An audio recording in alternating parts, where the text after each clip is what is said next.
So, welcome to CTO Confessions, Rigvi. It's great having you on board, sir. Thank you for welcoming me on this. It's an honor and pleasure. Brilliant. So tell the audience a little bit about yourself. Who are you? What do you do? And who do you work for? My name is Rigvinath Chevala. I go by Rigvi to keep it simple. I am the Chief Product and Technology Officer at ServiceChannel. I'm based in Raleigh, North Carolina. I've been in B2B SaaS space for over 20 years now, and I love my work. Really never had the Monday morning fever. So it really had a great run so far. Brilliant. That's really good. So your title, actually, because we did start speaking about this offline very briefly. Explain to me your title, because we know most of us know what product owners are, and most of us know what technology offices are. So you've got a mix, you've got a blend. Yeah, it's a new, I'd say a relatively new trend in the industry, and I think it's almost like an epiphany, if you can say that, with the organization realizing that ultimately the product organization, the product management team that really thinks about the what and the why of things, and then the engineering organization that decides the how and the when things happen, really ultimately service the same goal, right?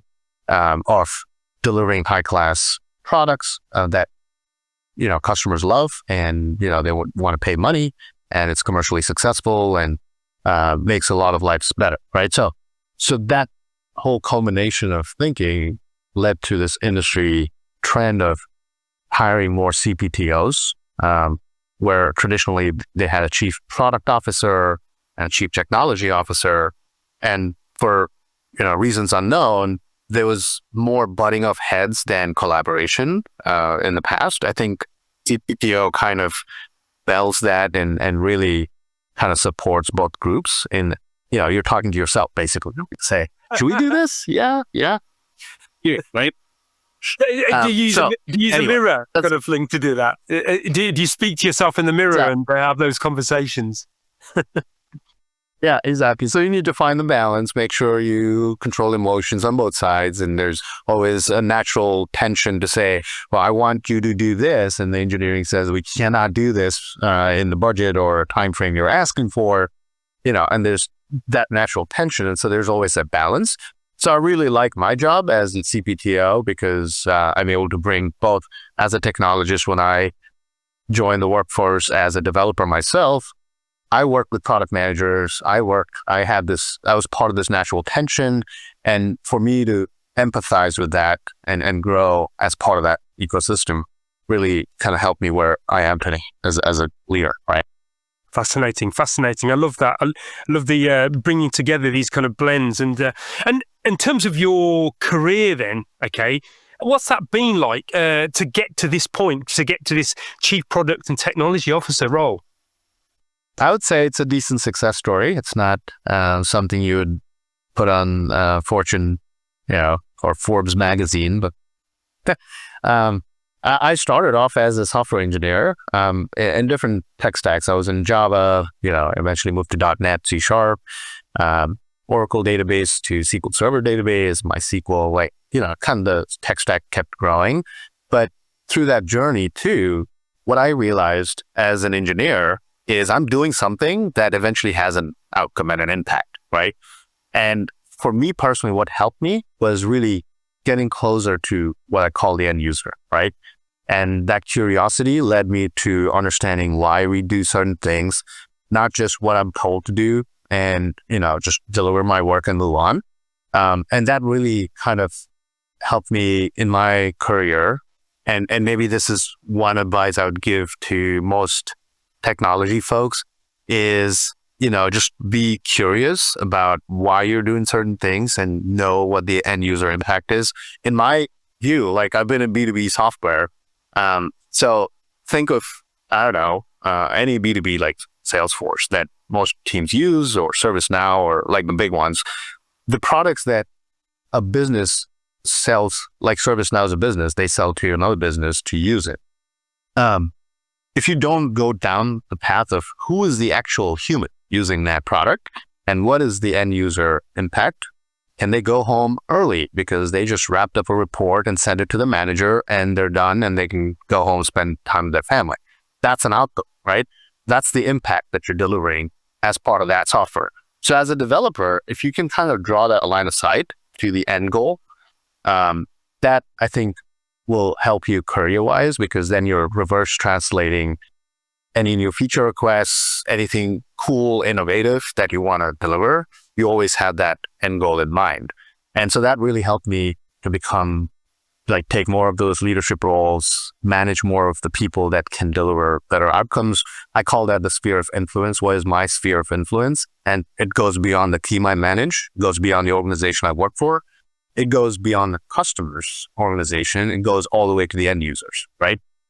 And so my goal now for the last few years has been, how do I increase that sphere of influence? Yeah. And was that intentional? Did you kind of have it designed out? Did you have like a blueprint, when you left school, as to this is the path I'm going to take? What defined your journey? Was it intentional or beautifully accidental? The more of the latter. Absolutely not intentional. I had no clue what software engineering meant, but before I took my first job, right? I was in computer science. I was a major in computer science. So I knew I would get into like a programming type of job. I just didn't know what corporates do, what the outcome typically looks like. And so that was completely like learning on the fly, right? You say, oh, those are the main people that use it. So let me get closer to them. So as I grew in my career, I went from being in the technology space to understanding product strategy, product vision, right? Business outcomes, articulating that. I think that's another advice I would give to technologists, is you need to be able to dumb down the tech piece and make it simple enough that someone who's not a technical person understands that. And that, I was able to do that successfully. I think so. So when I didn't know I had that skill, right? It was just more peers not doing that enough. And I was probably standing out because I was doing enough. And so that's where management and leadership would say, oh, maybe Rigby can lead this team, and maybe Rigby can lead product managers and so on, right? But that's how that journey. Now it's more intentional. Now that I've matured down that path, I know where to go, right? And I know exactly where I kind of need to grow, right? So thank you for that, Rigvi. That was very, very enlightening. I've got a question here around just technologists in general. I'm a technologist. Well, I used to be one. I always joke that I'm a geek that managed to de-geek. I used to be a software and electronics engineer, and I kind of put it all to one side. Based on your experience and your journey, and also maybe giving people that aren't technologists an idea of what we're like, okay, and I add myself to that bunch. What are technologists like, and what do you want to share about them so other people can get an understanding of us? Absolutely. I think most technology people, I don't want to overgeneralize. There are folks that don't really follow that, but most of the colleagues I've worked with, and myself included, I think you're generally, I think there's all these other studies where you have a color, a few personality, and so on. You're generally blue in one of those studies, right? Which means you want deterministic outcomes, right? You don't like gray areas. It has to be black and white. You want it to be clear, concise. Tell me what to do, right? And I'll do it. So that's typically an engineer's mindset. They're not seeking additional context. They're not seeking additional info. The good ones and the ones that kind of break that barrier do, right? But if you look at the general population, they're like, just tell me what to do and I'll do it, right? And so given that mindset, I think it's now the onus is on folks that interact with technologists, just give them what they need, right? Like, make it clear, write the requirements out, specifically say the button needs to be of this color, right? And the size on the right side here, right? If you just say, add a button to the screen, you don't know what you're going to get, right? That's the general tendency of technologists, right? On the other hand, what they should hopefully learn through their career is to be able to operate in that gray area, right? And come up with assumptions, caveats, articulation of options, right? Because there's not only one way to do certain things. You might have one way to think about it, but you have to force yourself to say, are there alternatives? Typically, that's where the push-pull comes in, the negotiation comes in. Those are the things that if technologists can master that, you not only grow in your career, but also explain and make it better for the rest of your team members. So I think that's probably one area that I would tell them is communicate what you're doing, market yourself, come up with options, right? You should be able to say what the assumptions are. Like you could say, hey, I'm building 2 stairs, but my assumptions is it's going to be 8 inches high and whatever, because you never were told what those specifications are, right? And so you should be able to articulate that. I think that to me is probably an area that technologists can improve if they're not intrinsically there. But on the flip side, it also, the large population of technologists, as a business owner, as a person who works with them, should also have that empathy to say, all right, this is typically what I'm dealing with, so here's how I'm going to give you the information, right? Yeah. And I think that's really, because often we come from our own mindsets, our own perspectives. And I think this is kind of an important leadership trick is to know where people are coming from and what's going to land best. I mean, obviously, there's maybe some work around designing the way in which you communicate to find that open communication channel that you both can understand each other. But initially, I think, I know what you mean, because when I was a techie, I just wanted to be told what to do, and I didn't want to think about the big picture. I wanted to know what this thing was in this scale, because that's complex enough. This little bit I'm working on is complex enough. The big stuff blows my mind, kind of thing. So it's really, really good. So technologists are good at doing the small, the kind of detail small stuff. That's kind of that they're told to kind of play around, the kind of the play pit that they've been given. What they're not very good at is the bigger picture. Is that what you're saying? Well, not necessarily the bigger picture. I mean, sometimes they understand the rationale and so on. It's more about being able to articulate at that level and communicate, right, in the same wavelength as where the big picture folks are talking about. Because, I'll give an example. Like one of the previous companies I worked at, we wanted to bring our integration partners all together, right? And into one kind of set of microservices. And so big picture, there was the concept. When you go down to the architects and, the engineers, the senior engineers, they're like, hey, this microservice is sitting in AWS, for us to move that to Azure and bring it to the same place, you have to do 7 things, right? That's kind of what they're thinking of. And so being able to say that, all right, we can do it, right? Except it'll take us 3 months and it'll cost us X. That articulation typically is missing. So you're saying, let's go here. And they're saying we can't do it, right? Versus saying we can do it, but here's what it takes, right?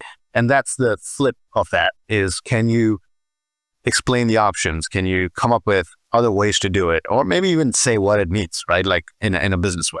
So those are the traits I think typically they miss, and that's where some of the managers are good, because they can make that translation happen, right? That's why you have leadership roles in engineering that are not hands on the keyboard, individual contributor type of roles, because they need to make that's a crucial layer, right? And I've seen companies that go flat. You have a VP of engineering and a bunch of architects and senior engineers. I'm like, all right, who's translating, right? Where's that layer? Right? And it's important. So you have to take that in context and perspective. Yeah, that's an interesting take. I think sometimes we like the idea of getting rid of structures completely and making it flat. And I get the point, but there still needs to be a structure within that flatness of some sort. Yes, a pipeline and a translation, as you described there, for the different languages. So how did you learn that trick of, or did you always have it? Was it in your bones to be able to understand those different layers of thinking? Probably. I just didn't realize I had that until I I kind of outpace some of my peers in that thinking, right? And so that really gave me that momentum to say, oh, more of this actually helps me, right? It helps team, and it helps me progress in my career, not just that, but also individually, like become a better, I'd say, technologist, but not in the traditional sense, right? So I've been in the technology leadership for more years than I've been an individual contributor. So you can see how fast that transition happened into this, and that really kind of helped me grow over time. Yeah. That's great. That's great. And I guess that the learning from that is to become really aware of where your strengths are, where you seem to be kind of shining. Because sometimes it's just accidental. It's just through experience, and you go, oh, all right, I'm quite good at that. I mean, I didn't realize, for example, me, I mean, I love talking to people. That's my, as you can probably tell, it's my thing, and I'm very good at building up rapport and having conversations. It's not something I thought I had. And would you believe it? I used to be shy. I thought I was a shy person. Definitely not shy now. Anyway, so on the kind of technology people front, we also spoke offline around people's understanding of what different types of technologies are out there. You want to explain that? Talk to that. Yeah, no, absolutely. I think like if you take a general, like, let's say you're talking to a doctor and they ask you, what do you do? And the easiest answer is, I work in the technology space or IT, right? But that's like a very broad brush stroke, right? Like, I'm a doctor, right? What does that mean, right? Like, there's specializations, there's physicians, there's internal medicine, there's all of that, right? So it's a similar construct. So if you take that IT umbrella, kind of divvy it down, there's the core IT that supports an organization, an enterprise. The fact that we're using our laptops and email systems and other ticketing systems internally, that is typically owned by the traditional IT group, right? That's more internal facing. They're servicing the employees. Their end users are employees of that company, right? That's one cohort. The second cohort is what I call the revenue generating technology, right? Where as a result of your work, the company makes money, right? And that could be in, again, two kind of broad buckets, what they call B2C software and B2B software. B2C is things that you and I go use on a daily basis, next door neighbor or whatever, right? Like those are the ones that we normally interact with, or even like an ice cream store website. That's technology that generates revenue through online orders, right? So that's the whole B2C space where you're interacting with consumers, right? Then there's this whole B2B space where you service business and their employees, potentially their end users too, right? So if you take like that, those are the broad buckets. There's other technology. There's R&D, right? There's like folks that invent stuff, not necessarily apply stuff. And so you have these chip designers, hardware engineers, all of that. That's a whole, like, I call that R&D. Even like LLMs that were created, those are software inventions, right? That came from the R&D, true core, I'd say hardcore engineering type of technologies, right?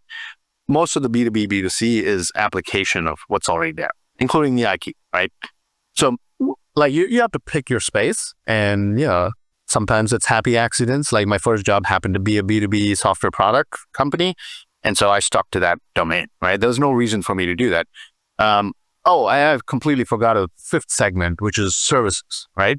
Where you have technology as a service, meaning you have the skill, but you don't have the scope, the project. Your customers do, right? So they come in and say, I need 7 engineers to deliver this piece of work, right? And so there's a bunch of companies that cater to that. So if you take banks and insurance companies, they fall into the IT group because they're not selling software. You don't go to a bank because their website is cool, right? You go to a bank because they keep your money safe. That's their main business. So IT takes care of that. So that's, I'd say, like, if just high level 5 buckets. So depends on where you find your footing, right? Some people start with an insurance company and they stick with financial institutions and insurances, right? Some people start in services companies like Infosys or TCS of the world, and they stick in that path, right? They lead teams, they work with customers. And so it depends on where you kind of find your footing, but there are people who kind of do all of it, right? It's a mix. So for me personally, I've been in B2B software space forever. That's where my expertise lies. And so I've taken that as my kind of like, so it's easy for me. Like if I'm looking for a job, I know where to not look. Like I know I'm not targeting these other areas, right? This is an interesting point for people that aren't in the technology space, is to know that there's different nuances. Because I often have these conversations and you think, oh, right. And within each one of those, there's specializations as well. For example, I come from an embedded electronics and software background, and that's a nuance, a very kind of specific niche area within that space. So yeah, I think it's important that people do understand these things. So my curiosity is around, is there a difference between kind of managing technologists and also product development in a B2C or B2B area? I mean, what's the difference there? Yeah, I think if you just take product versus non-product as the two kind of dividing lines, anything that's a one-time project-based work, you typically have a scope. You have the same thing. You have scope defined down to the detail, and you deliver on that scope. Potentially you maintain it for a few months after, but then you move on. You do another project, right? That to me, I call it project-based. In the product world, you're working on the same code base for years, right? And you're continuously massaging it, maintaining it, refining it, and making it better as new technologies come in, removing items that are no longer supported, like, there's end of life components, so you take those out. So you're constantly it's like maintaining a car, right? You have that constant. So different mindset at a high level is the project mindset is you come in, you understand the scope, be nimble, be really good about delivering on that on time, under budget, potentially supporting it, and then move on, right? Product, have that recursive mindset, right? To say, all right, if I do something right now, is it going to impact a feature delivery or development, a year from now, right? Let me architect it for the future, right? And so it kind of future-proof a little bit of that as you go, right? And it's a little more methodical, thoughtful architecture. So I'm not saying the other side is bad. I'm saying it's a different mindset you need. So typically, even when I hire for folks, I try to stick to folks that have at least had experience developing products, because the project mindset is a little more drastically different than this, right? So it helps, like even with the hiring decisions, the culture that you bring into the team, right? Of that continuous improvement mindset. Yeah. Yes, yeah, and I guess that's an interesting take with the product development. And there's a very strong feedback loop as well in terms of what features you're going to create, what features are wanted, what's making the end user happy. And the nuances between a business to business and a business to consumer are very, very different. And I guess there's a marketability with the consumer stuff. It needs to be marketable. It needs to look very refreshing compared to the competitors, whereas B2B is a little bit more functional, I guess. You're totally right. I think you're spot on that, because, B2C, I mean, there's benefits of B2C compared to B2B because you have a larger cohort of users to go get some of that voice of customer. It's potentially easier to get that because you have a larger volume, right? So you see trends, you see opinions, you get some requests that are in like sizable volumes that you can act on and say, oh, 100,000 people asked for this thing? Yeah, let's do it, right? If you go to the B2B world, the density is smaller. You have maybe 10,000 users or 20,000 users, and 100 of them complain about something. Now, you don't know if that's meaningful enough, impactful enough for the rest of the 19,000 folks or not, right? So it's a harder judgment call. So that's where product managers in B2B, I don't envy their job because it's so hard, like to prioritize which one should we do first, because there's always a constrained number of people, budget, time, whatever, right? So within those constraints, they have to prioritize constantly, and they don't have enough conviction to say this is an obvious number one to do, right? So to me, that's kind of the key difference in B2C versus B2B. But then you're also right about B2C, you can't make mistakes because the impact is larger, right? You deliver something that doesn't like the experience isn't great or takes too many steps, or you just lose traffic, right? And you don't make enough money. So it's a double-edged sword. On the B2B side, you have a little more tolerance for errors because the businesses realize and say, all right, we'll have a workaround. You guys go fix this in the next 2 days. We're okay, right? Versus a Gmail goes down, you have, it's a massive outage, right? Yeah. Create a wave of feedback, and I guess so. I'm curious just around how you solve the business to business thing, because I imagine people that are using business to business software, they're using a tool that you're providing. They're going to be a little bit more tolerating of things not being quite as they are. It's almost a case of, well, that's just the way it is, right? And we use the tool, but it's really important that as a product provider, you want to get that right. So what kind of mechanisms do you use to get that right? Do you have forums? Do you sit down with the end users to do that analysis? Yeah, so that's why it's a lot more scientific from a methodology standpoint in the B2B, because you really want to get that level of confidence that you'll have to do A versus B. And so it's a lot more methodical. So one of the methods we use is what's called voice of customer, right? So we literally have meetings with a bunch of end users and come up with, hey, we're planning to do this. We heard this feature request from 3 customers. So we think there's some legs to this. What do you think if we develop it this way, right? And we get feedback, right? We get straight up feedback from all these, and we consolidate that. And some of the feedback is one-off because maybe one business does it a different way and they're giving it from their perspective. So we have to filter all that out and take the most common attributes of it and then scope that using that. So that's called voice of customer. That's the most, I'd say, ground truth based thing. But then there's different personas. There's end users versus stakeholders versus sponsors, right? On the B2B side. People who pay for it, the people who run this as a program, and then the people who use the software, right? So we have to engage with them too, because no matter what the end users say, at some point someone has to open their purse and pay us, right? And so we need to make sure that all of their strategic initiatives are also catered to. So we have executive business reviews. Typically, that's another forum.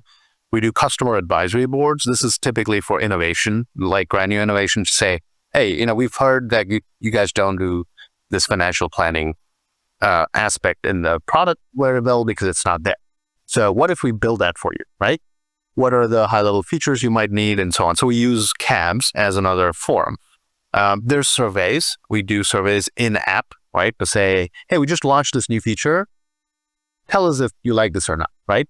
And that's a feedback collection mechanism. We have feature requests when someone says, hey, I wish, it doesn't send me these 4 emails every day. Is there a way for me to consolidate into one digest, right? That's a feature request. And so if 20 people call in, kind of give us the same suggestion, then we're like, oh, that's a painful enough thing that let's go do that, right? And so all of these kind of funnel back. Sometimes it's also sales. That's the funny part. When we go selling to new businesses that we've never worked with, they come up with new use cases and we're like, that's interesting, right? And so we take that as another feedback loop. So product managers really are looking at all these funnels of information and then synthesizing it and then creating that vision and the roadmap. I can imagine. It seems very complex. You're trying to please everybody, and also you're not trying to load. So there's a prioritization kind of like dimension to this as well. And knowing how, so somebody coming up with a feature and saying, you know what, this would be really nice to be able to do this. There's a bell and a whistle that you could add.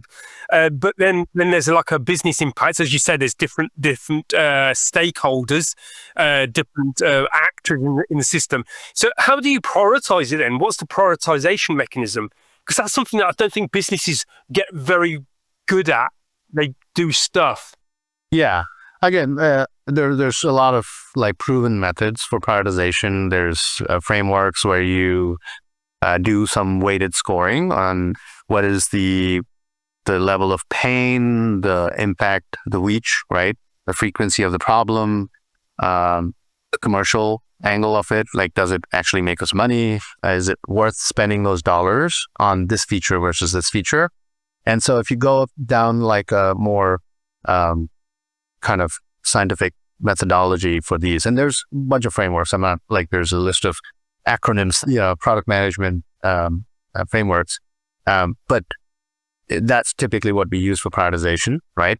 And depending on which one scores higher, we take those. Sometimes there's this whole emotional piece of, yeah, that's our biggest customer. Yeah, it didn't score well in the prioritization, but guess what? We need to do it, right? And so there's some overrides to that. So it's not exact science, but it's science plus some fuzzy logic. I can imagine that creates some quite heated conversations sometimes because people come from different prioritization kind of frameworks in their own head. So yeah, I can imagine gets quite colorful at times.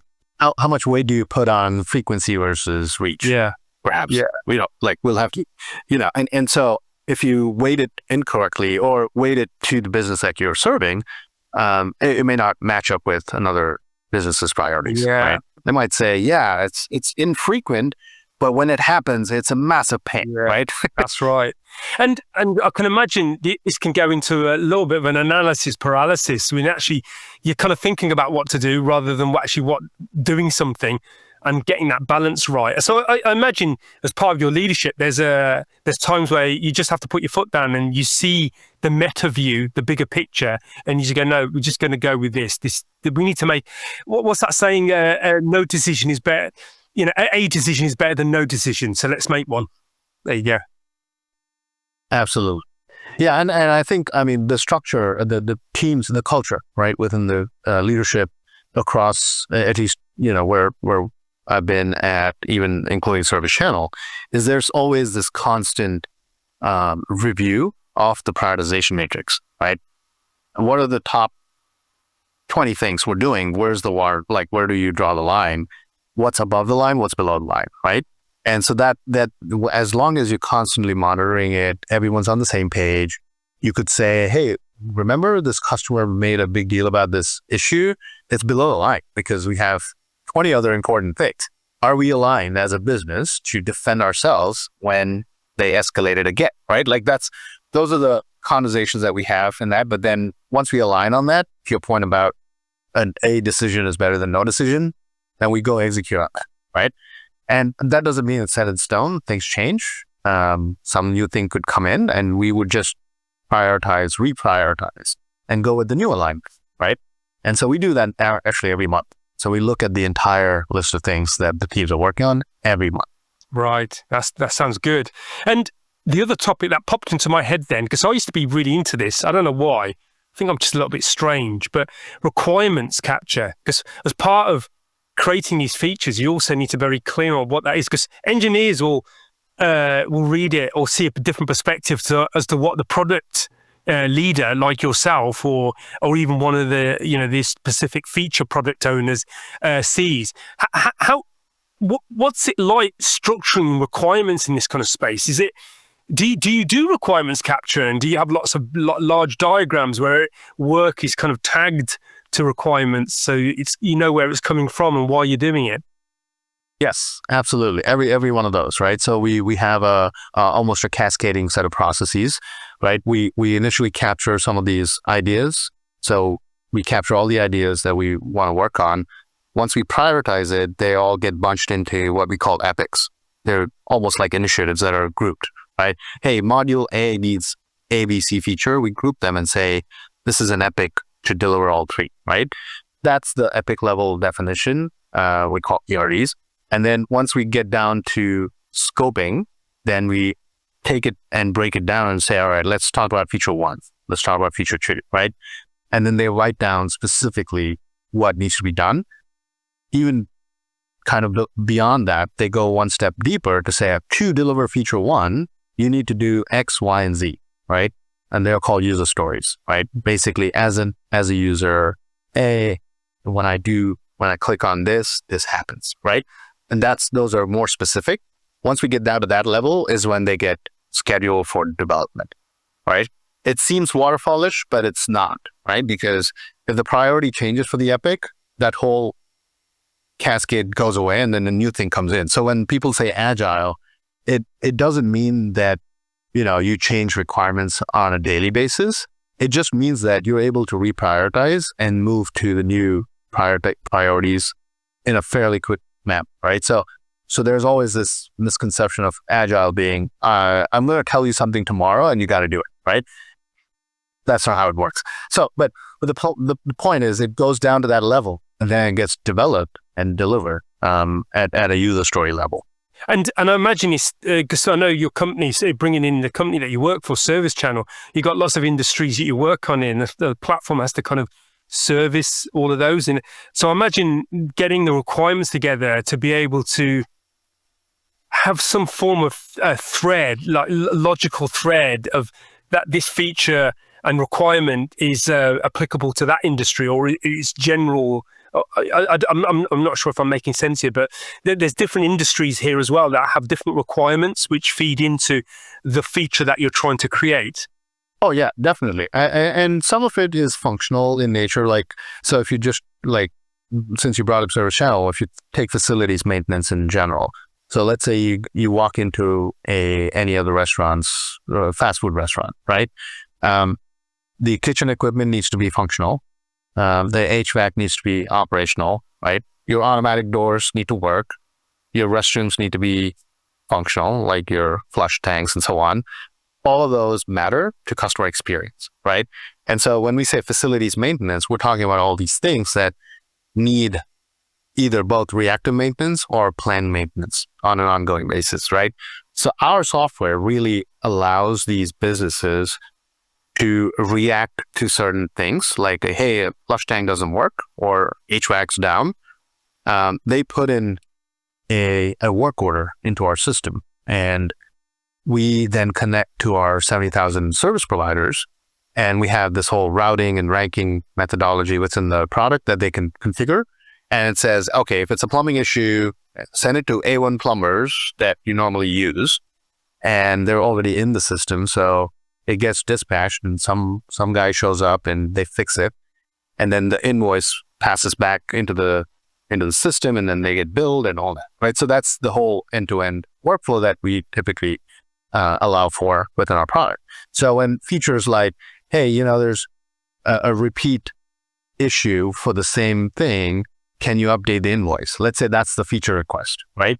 Now we need to take that feature request and go test with other clients to say, how many times do you have repeat work orders on the same thing? Do you actually want an invoice to be updated and resent or rebuilt, right? If the answer is yes, it's a painful thing for us, then we go do that, right? And so when we do that, then now we detail out and say, when the invoice is in the status, this is when you can rebill it. If it's in this status, you cannot. It's done. It's finalized, right? Like those specifications then get written down as user stories, and then that goes to the engineers, and they say, all right, if status is this, then you allow this button. If it's this, then you don't allow this button, right? Something like that as a simplified kind of requirement there, right? So that's what goes there. We test with our customers, we build it, we then roll it out and see if customers are happy with that, right? Yeah, I can imagine it's because you're not working on a specific use case. The use cases are very specific to the businesses that you're using. They're multi industries, and each business has its own uniqueness as well to add to it. So I'm glad you're doing this and not me. No, some of the retailers have escalators, right? But most fast food restaurants don't. Like if you take a restaurant industry, they don't care about escalators and elevators. But you take retail, they're in malls and multi-story retail shops, then they do care about those, right? So there's some features in the product that are not like really applicable to some of those folks, but they are usually important to the other ones. We have a little bit of that fragmentation. Yeah. So I can't not mention this word. Okay. Can you guess what word I'm going to use now? Technology I'm going to use now. Only guess. AI. Yay! You're a winner. Bingo. So how is AI reshaping your industry and your platform and the way you do work and your engineers? Oh my God, it's changing everything. It's a topic, and it's certainly an important topic for everyone, both our customers and internally, right? And if you think of AI, it's not a set of features, right? To me, AI is the same as when cloud servers came on, right? They were enablers, right? They said, hey, you have your own machines. You don't have to worry about maintaining your physical servers. We'll maintain that for you. Here's a cloud service. That's an enabler to deliver applications faster and not worry about maintenance. Similar to that, AI to me is an enabler, right? It's a how we do things and not a what. It's not a separate feature, right, in the product. And so the how, once you kind of get to that grounding, then you literally take every use case that you do today and maybe in the future and see if there's an application of AI in that. And the answer is no, that's okay. You do what you were doing before, right? The answer is yes, and maybe there's a way to do it better, then apply AI to that, right? So again, if you divide the two top level cohorts, you have technology that's facing internally to the employees, so it makes their lives better. Hey, I can summarize my email, my meeting notes. I can click a button and it generates this document using AI. Those are use cases that are internal facing. Those are efficiency tools. Most use cases that you see about like chatbots and support desk tickets, those are typically that, right? The second cohort is how can you leverage AI in the product that then the end users can use, right? And so that's a little more complicated because now you have to consider multiple clients, multiple ways the data is stored. Some features exist, like have data. Some features don't have that data for some clients. So it becomes a little more complex. But again, AI is the how, right? If you divvy AI down again further, I keep saying this to my team, AI is not always sexy. It's basically, it could even be a little number on the screen that is powered by AI that you don't even realize, right? It could be a prioritization, automatic smart prioritization. It could be a dollar amount that is a forecast, right? And how do you forecast? Because it's fuzzy math. You use AI and machine learning in the backend. So for all you know, you might be looking at a part of the application or screen and don't even realize there's AI there, right? So that's the way you should apply AI. So even there, we use traditional AI, which is the statistical modeling, the machine learning stuff. Then you have the generative AI. Then you have this whole agentic AI that's kind of more new, where you take those two and then kind of stitch them together to automatically action on certain things without potentially with humans in the loop. But eventually the goal is, you avoid a human in the loop if you can, right? So that's kind of the journey that we're on. Most companies are on, today, and we hope to deliver some of the new features. I mean, if you look at our roadmap has the regular features and also the AI features. They're all in the same roadmap. They're not separate, right? That's good. It sounds exciting times. I have to confess, I wish I was kind of back in that space because it seems to have changed everything, and it seems like a different way of working, different way of developing, and also possibilities for the end customer, the outcomes that we want for business to business or business to consumer. So as we come towards the end of our time together, unfortunately, I'm just looking at the clock. I want to ask a question around some of the things that were in your journey that were instrumental. Was there any books or anything that you would like to share here for our aspiring tech leaders as to maybe go and take a look at that were useful to you? I mean, I've read a few books, but I nothing particularly kind of stands out as the single source that really helped me. I think it was a combination of quite a few of these leadership type of books. But more importantly, I think it's about like self-reflection, right? And awareness of your self-worth, like starting there. And I think understand your strengths, one of the key things that I learned, even in some of the leadership courses that I've actually gone into, like in-person classrooms settings, is really understand like empathy, right? Empathize with your team, be able to kind of discern like signal from noise, right? There's always going to be 5 or 6 concerns. Figure out which one's the most impactful, right? And start with those. Typically, not the simplest ones. The tendency is typically, let's go solve the easy one first, but no, pick the most impactful. Yeah, absolutely. Guilty. We all do it, but I think, but the important point you make there, Rigvinath, is that we talk about it. Yeah, that's the easy one, come on, let's really think about this. But I think that's a really good point. And my follow-on question for this is that I'm going to be the tech genie for a second. So I'm going to offer you a wish. Right? The tech genie is going to give you a wish. What would you wish for? Maybe around this, maybe around your industry or your leadership.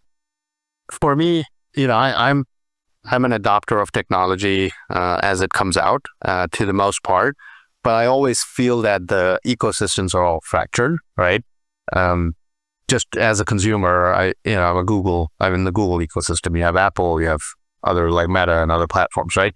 So like as a tech genie, for me, everything should technically be able to work seamlessly across the board.